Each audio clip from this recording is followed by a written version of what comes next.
औज़ु बिल्लाहि मिनश्शैतानिर्रजीम बिस्मिल्लाहिर्रहमानिर्रहीम अस्सलाम वालेकुम वरहमतुल्लाहि वबरकातुहू। आज तारीख़ 8 अप्रैल 2021 है। मैं ईसा मसीह मेहदी अलैहिस्सलाम महादेव लॉर्ड शिवा बोल रहा हूँ। ये मेरा मैसेज है सारे मुसलमानों को, सारी इंसानियत को, हिंदूज़ को, ईसाइयों को, सबको। एक गार्डन में बैठकर दे रहा हूँ वीडियो। तुम एक काम करो, तो यहाँ पर आप ज़रा गौर करें, रिजवी साहब जो कि चेयरमैन हैं मुस्लिम पर्सनल लॉ बोर्ड के, और हिंदुस्तान में उन्होंने एक ऐसा पिटीशन फाइल किया है जो दुनिया में तहलका मचा दिया, और वो फेमस तो हो गए। लेकिन साथ में ये भी मैसेज जाएगा इस फेमस होने के साथ साथ कि कुरान में वो आयतें अल्लाह ताला ने जो ख़ताल की रखी हैं, तो लफ्ज़ी माने ख़ताल के क्या हैं, क़त्ल के क्या हैं। अगर आप देखें तो क़त्ल के माने हैं लड़ाई करना, हथियार से लड़ाई करना, ज़बान से लड़ाई करना, हराना, डिफीट देना, खिलाफ ठहरना। तो क़त्ल के माने सिर्फ़ जान से मार देने के नहीं हैं। क़त्ल के माने सिर्फ़ जान से मार देने के नहीं होते। अगर आप देखें इन डिटेल तो क़त्ल के माने बहुत आए हैं। जैसा कि बाइबल में लिखा है कि जीसस क्राइस्ट आकर क़त्ल करेंगे कई लोगों का, काफिरों का, और वो है लिखा हुआ, उस ज़बान से उनकी तलवारें निकलेंगी, यानी मेरी ज़बान से तलवारें निकलेगी और मैं क़त्ल करूँगा। अल्लाहु अकबर। तो इसके माने हैं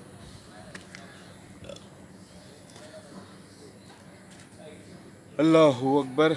तो इसके माने हैं क़त्ल के लड़ाई करना, मतलब खिलाफ ठहरना नाहक़ के, और हक़ के भी ख़िलाफ़ लोग ठहरते हैं। तो कुरान की जो आयत है, हर आयत अपने आप में एक निशान है, एक आयत है, मिरेकल है, मौजूज़ा है। 6666 आयतें जो कुरान में है, जैसा कि लोग बयान करते हैं, काउंट करके वो लोग बयान करते हैं, तो हर आयत एक मौजूज़ा है। तो अब रिजवी साहब का ये बोलना कि 26 आयतें कुरान की मनसूख कर दो, निकाल दो कुरान से, ये टेररिज़म को बढ़ावा देती हैं, ये अल्लाह के नबी की तरफ से नहीं है, ये अल्लाह की तरफ से नहीं है, बल्कि इसको जो है ना सहाबा ने, हज़रत उमर, हज़रत अबू बकर सिद्दीक़ रज़ी अल्लाह ताला अन्हु, उन लोगों ने डाला है। तो इसका मतलब ये होगा कि अल्लाह ताला ने हिफाजत नहीं की कुरान पाक की, हदीसों की। इसका मतलब ये होगा कि नौज़ुबिल्लाह अल्लाह कमज़ोर था, जबकि कुरान में अल्लाह ताला फरमाता है कि इसकी हिफाजत का ज़िम्मा अल्लाह का है। लिहाजा कोई कुरान की आयत निकाली नहीं जा सकती, उसमें कोई नई चीज़ डाली नहीं जा सकती। हर आयत, जैसा कि एक आयत आती है कि जहाँ तुम काफिरों को पाओ क़त्ल करो, तो ये भी एक आयत है। अब लोग ये भी बोलेंगे जैसे रिजवी साहब कि भाई ये एक आयत है, ये इंडिपेंडेंट आयत है। बेशक है, तो फिर कंडीशनल आयत इसको न्यूट्रलाइज करने वाली कहाँ है कुरान में? क्यों हम उसको ऐड करें? क्योंकि अगर हम वो ऐड करेंगे तो वो भी एक आयत है, बेशक। तो इस आयत को अगर आप दूसरे मानों में लें तो क़त्ल करो काफिरों का जहाँ तुम उनको पाओ, तो इसके माने ये लेंगे कि अगर मैं अपने ऊपर लूँगा तो मैं बोलूँगा मैं मसीह मेहदी महादेव जीसस क्राइस्ट लड़ाई करता हूँ मुंह से, ज़बान से मेरे, मतलब मुंह से मेरी तलवारें चलती हैं नाहक़ के ख़िलाफ़, और नाहक़ को मैं क़त्ल करता हूँ अपने हक़ से, अपनी सच्चाई से। तो ये भी एक क़त्ल हुआ। इस आयत की अगर आप माने इंडिपेंडेंट लेंगे, और अगर आप इसको दूसरी आयत से न्यूट्रलाइज़ करेंगे, यानी कुरान पाक में जो अल्लाह ताला ने ये 26 आयतें बोलो या 60 आयतें बोलो जिहाद की, और कुछ दूसरी जो भी आयतें हैं, वहाँ कंडीशनल आयतें भी है जो उन आयत को न्यूट्रलाइज़ करती है और उन आयत को ब्रेक लगाती है जहाँ पर अल्लाह के डायरेक्ट ऐसे अहकामात हैं। लिहाजा कुरान में अल्लाह ने कहा है कि मैंने कुछ भी नहीं छोड़ा, सब कुछ बता दिया है इंसान को। अब आप गौर करें कि एक सवाल करने वाले ने कहा, भाई कुरान में अल्लाह ताला ने कहा कि सब कुछ बता दिया, तो क्या आज ट्रिग्नोमेट्री, कैलकुलस जैसे हिसाब, मैथमेटिक्स बताया अल्लाह ताला कुरान में? केमिकल रिएक्शंस बताया अल्लाह ताला कुरान में? اللہ تعالیٰ تو کہہ رہا ہے کہ سورج ڈوبنے کی جگہ پہنچے جب ذوالقرنین، تو سورج تو ڈوبتا ہی نہیں ہے، سورج تو اپنی جگہ ٹھہرا ہوا ہے۔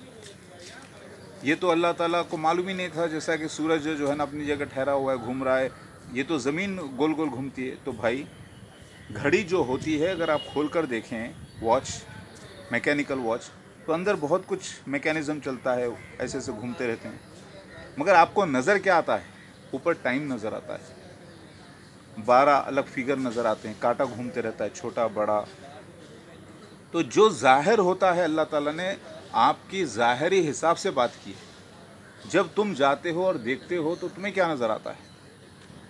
کہ سورج ڈوب رہا ہے، تو اس انداز سے اللہ نے بات کی ہے۔ اللہ کو یہ معلوم ہے کہ سورج اپنی جگہ ٹھہرا ہوا ہے، وہ چل رہا ہے، اور زمین اس کے طرف گھوم رہی ہے، بلکہ کئی پلانٹس گھوم رہے ہیں۔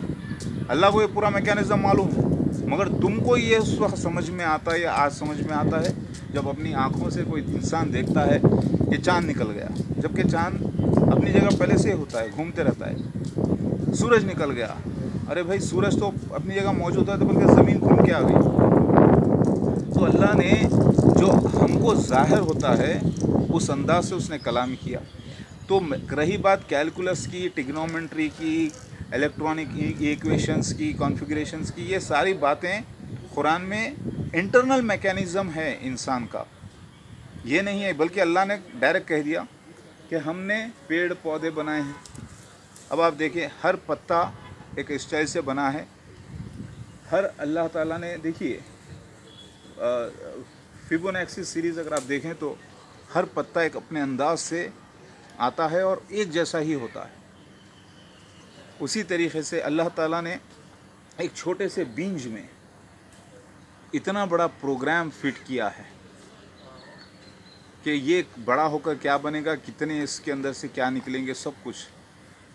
تو یہ ہے اللہ کی پروگرامنگ۔ اس کے اندر کیمیکل ایکویشنز بھی آ گئے، کیلکولس بھی آ گیا، ساری کائنات کی میتھمیٹکس آ گئی، ساری کائنات کی جینیٹکس انجینئرنگ آ گئی، ساری کائنات کی mechanical engineering, chemical engineering, electronic engineering, telecommunication engineering, سارے انجینئرنگس آ گئے۔ الحمدللہ اللہ کا فضل ہے کہ میں پڑھا لکھا ہوں، قابل ہوں ماشاءاللہ سے۔ لہٰذا رضوی صاحب کا یہ بولنا کہ رضوی صاحب آپ کا یہ بولنا یہ اللہ کے شان میں گستاخی ہے، آپ توبہ کریں، معافی چاہیں۔ میں یہ تو نہیں بولوں گا کہ آپ کو لوگ قتل کر دیں، مار دے، یا آپ کو جانی نقصان پہنچائے، بلکہ میں یہ بولوں گا کہ آپ جو 26 آیتیں آپ نے نکالی ہیں قرآن سے، اب اس کو نیوٹرلائز جو کرنے والی آیتیں بھی موجود ہیں، کنڈیشنل آیتیں، وہ بھی نکال کے پیش کریے سپریم کورٹ میں، تاکہ سپریم کورٹ کو بھی پتہ چلے کہ اللہ تعالیٰ نے جو قرآن پاک نازل کیا ہے، آیتیں نازل کی ہیں، اس کو کنڈیشنز والی آیتیں بھی نازل کی ہیں، ساری دنیا کو پتہ چلے۔ تو آپ کو منظر عام پہ آنا چاہیے دونوں چیزیں لے کر، کیونکہ اللہ تعالیٰ کہتا ہے الودود ہے، اللہ بہت مہربان ہے، چاہنے والا ہے اپنی مخلوق کو۔ وہ کہتا ہے تم کسی کی جان مت لو، کسی کو ناحق کے نہ مارو، ٹھیک ہے؟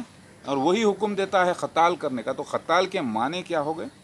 زبان سے لڑنا، ہرانا، دشمن کو جھوٹ فریب کو ختم کرنا، یہ بھی قتال ہے جو میں کر رہا ہوں۔ میں جو کر رہا ہوں، میں آپ کے جھوٹ فریب کا قتال کر رہا ہوں، کفر کا قتال کر رہا ہوں۔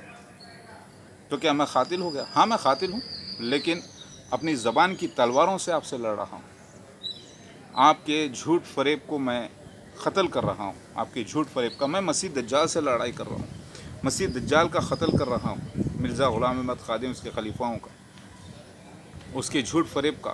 لیکن نہ تو کسی کو خون نکل رہا ہے، نہ تو کسی کی جان جا رہی ہے، بلکہ میں سچ پیش کر رہا ہوں جھوٹ کے خلاف۔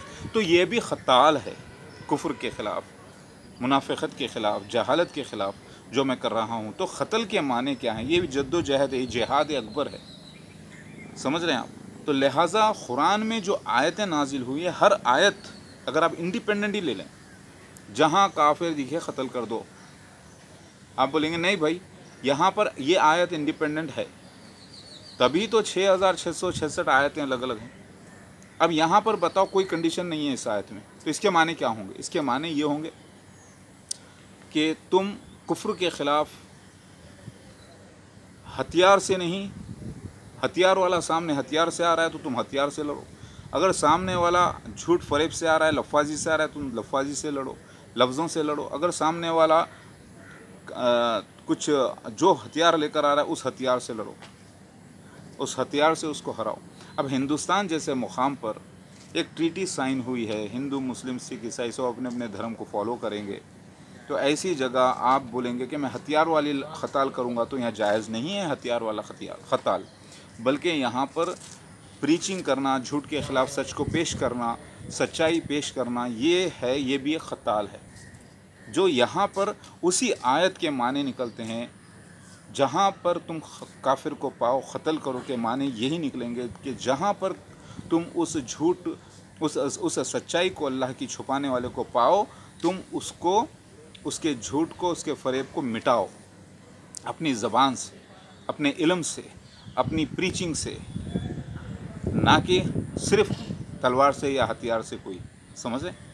तो हर आयत अपने आप में एक इंडिपेंडेंट है। तो लिहाजा जो 26 आयतें अल्लाह ताला ने नाजिल की हैं कुरान में, या पूरी आयतें जो जिहाद और क़ताल को तरजीह देती हैं, तो वो वॉर जोन वाली अलग हैं, सोसाइटी जोन वाली अलग हैं। जो आयतें हैं अल्लाह की तरफ से, वो आयत कुछ चेंज नहीं की जा सकती। अल्लाह मुहाफ़िज़ है इसका। ना हज़रत अबू बकर सिद्दीक़ रज़ी अल्लाह ताला की कोई ताकत थी, ना उमर की रज़ी अल्लाह ताला अन्हु, ना कोई और सहाबा की कि कुरान में अपनी तरफ से ला के घुसेड़ देते कोई आयत या निकाल लेते। ये तो अल्लाह था जो करवा रहा था इनसे काम। अल्लाह ही मुहाफ़िज़ है, तो अल्लाह ही करने वाला था, अल्लाह के फ़रिश्ते लगे हुए थे। अल्लाह फरमाता है कि हम गाड़ियाँ सवारियाँ हैं, और अल्लाह फरमाता है फ़ौरन और सवारियाँ देंगे हम आपको। फरमाता है क्या? अल्लाह ताला फरमाता है कि हम और सवारियाँ देंगे आपको। तो अल्लाह ताला बोलता है कि हमने पैदा किया, हम पैदा करते हैं, हम करते हैं। हम तो ये हम कौन है? ये अल्लाह, उसके फ़रिश्तों का डिपार्टमेंट है जो पूरा इंतज़ाम कर रहा है सरज़मीन के ऊपर।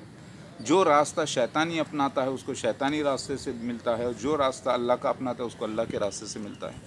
लिहाजा कुरान पाक की कोई आयत भी निकालने की कोई ज़रूरत कर नहीं सकता। अगर सपोज़ हिंदुस्तान की सारी कुरानों से आप अगर आयतें निकाल भी दें, या सारे कुरानों को ही छुपा दें, तो आप अमेरिका में कैसे निकालेंगे, सऊदी अरब में कैसे निकालेंगे? लोग फिर वहाँ से ला के पढ़ेंगे। लिहाजा ये जो है होने वाली बात है नहीं। आपका बोलना जायज़, देखिए ये एक लीला है, आपका बोलना भी और मेरा जवाब देना भी, ये मेरी अक्ल को ज़ाहिर करता है माशाल्लाह से। लिहाजा आज तारीख़ 8 अप्रैल 2021 है, मैं बैठा हूँ, देखिए किस तरह अंदाज से, और आप देखें मैं एक लैबोरेटरी में हूँ, और आप देखें कि यहाँ पर मुझे जब भी मौका मिल जाता है, जो मतलब अलग अलग जगह, मैं कोई बीमार नहीं हूँ, अल्हम्दुलिल्लाह हेल्दी हूँ माशाल्लाह से। 007, यहाँ तक कि मेरा को जो नंबर आया सीरियल नंबर, वो भी आज 07 आया है। तो अल्लाह के फजल से जो कोई नई ड्रग, जेनेरिक ड्रग निकलती है, जैसा कि ऑलरेडी जो ड्रग मार्केट में है, उसके ख़िलाफ़ जो कोई कंपनी कॉम्पिटिशन में ड्रग निकालती है, तो उसकी रिसर्च जो होती है तो वो अपने जिस्म पे करते हैं। उसके लिए हेल्दी पर्सन चाहिए, जो वाकई नॉन अल्कोहलिक हो, नॉन स्मोकर हो और हेल्दी पर्सन हो। तो माशाल्लाह उसके पूरे टेस्ट होते हैं, CBP टेस्ट और एक्सरे और पूरे जिस्म के टेस्ट होते हैं। तो तकरीबन 40-45 टेस्ट होते हैं। जब आदमी परफेक्ट होता है तो फिर वो उसके ऊपर रिसर्च करते हैं, फिर उसको थोड़ा सा बदले में पैसा भी मिलता है। ये सोशल वर्क भी है, ये जायज़ है। ये खून बेचना नहीं है, बल्कि खून का इसमें जब सैंपल्स लिए जाते हैं तो इसमें डिस्ट्रक्शन होता है, खून का डिस्ट्रॉय करना पड़ता है खून को चेक करने के बाद। तो ये कोई खून बेचने वाली बात नहीं है, बल्कि एक सोशल वर्क है जो मैं कर रहा हूँ। तो लिहाजा आपको समझ में आ गया रिजवी साहब और सारे लोग, ये हलाल कमाई है मेरी, मैं जो कर रहा हूँ। तो उसी तरीके से कोई कुरान की आयत मनसूख नहीं हो सकती। आपका पेटिशन के साथ ये भी दाखिल कर दीजिए। अल्लाहु अकबर।